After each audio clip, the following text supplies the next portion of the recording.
Hello friends, hope all of you are fine. So today here I am with a new video and it's on Samsung Galaxy M31s as our friend here had requested. I had been using the phone for the past 2 weeks and I noticed some problems on the phone. So let's jump right into the video and I'll show you what the problems I experienced on the phone.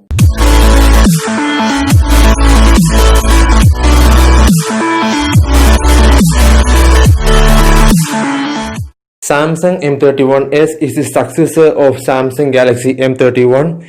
Both the phones have the same processor, the same camera setup, and the only difference is that the camera on Samsung Galaxy M31 is from Samsung while that on M31s is from Sony. Samsung M31s have a 64 megapixel main camera, a wide camera, macro camera and depth sensor along with a 32 megapixel front camera. Starting on with my experiences with the phone, I will start with the display. The display on this phone is really superb. The colors are vibrant. The Super AMOLED display don't have any display bleeding issues because whenever I get a new phone, I compare this with the Redmi Note 9 Pro Max that I had reviewed earlier, and that phone had display bleeding issues along the camera cutout on the screen. But in case of this phone from Samsung, it's perfect. The display is perfect.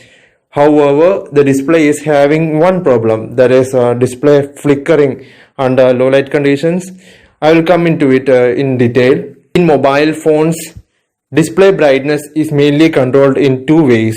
One is PWM dimming or pulse width modulation dimming, or the other one is DC dimming or direct current dimming. These procedures are based on the fact that human beings can see an image only for 1/16th of a second, and it is called persistence of vision. Based on this, most of the mobile companies make their display flash at regular intervals of time to adjust brightness. So in our Samsung here, PWM or pulse width modulation is used for controlling the display brightness. In this video, I have compared Samsung Galaxy M31s and a Redmi Note 9 Pro Max screen flickering issue under low light conditions because of this pulse width modulation used for controlling brightness. You can only see it in slow motion videos, and normally it's not a big problem, but actually for some people who are having eye problems, who have sensitive eyes and migraine and all, usage of the phone for some period of time can result in headaches and fatigue. So in that case, if you have some discomfort in using the phone, then you should use another phone and that does not use PWM like these phones listed here, or the ones from Apple and OnePlus. In those phones, the display is not dimmed. Apart from that, the current is varied instead of dimming the display at regular intervals.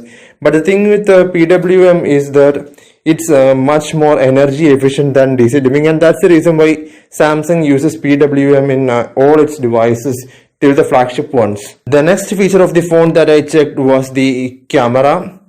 Well, technically I had made a video on how Samsung M30s and Samsung M21 had a camera bug that caused the camera to force stop abruptly. Till now I didn't experience anything like that with M31's camera, but there are chances that this will develop with further updates, or some people might experience. So now moving on, I tried gaming on the phone, because almost all the people who had reviewed the phone earlier had said that this phone is not made for gaming because of the Exynos chip. Well, I actually tried playing PUBG and a few other games, and then I decided to check the temperature of the phone, and it didn't cross 39 degrees Celsius.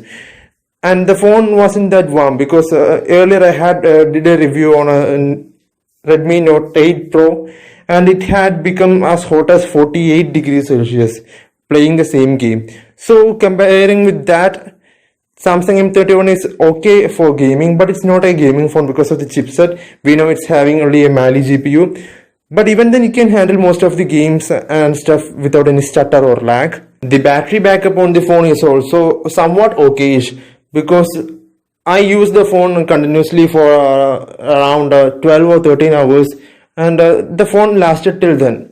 And with a moderate usage, you could get a battery backup of around 2 or 2.5 days with the phone, and the battery takes around 2 hours or 2 hours and 30 minutes for completely charging from zero, and it's quite understandable considering the size, the 6000 mAh size of the battery. So now coming on to the question of whether it's a good purchase or not, I would definitely recommend Samsung M31s to anyone who have the money and the interest in the phone, who wants a good display and a decent battery backup. But in case you are a gamer or a person who is interested in having a really excellent camera experience from your smartphone, then you have to stay away from the phone, because as all of us know, Exynos processors are not that much compatible with the camera to API application, and raw photos are not a piece of cake in this phone. So now if you have any doubts, you can mention them in the comments below, and if you want to have any reviews done on any phones that you're interested in, you can just comment them below and I will consider them for the next video. So thanks for watching. Please stay tuned for more videos like this. Thank you.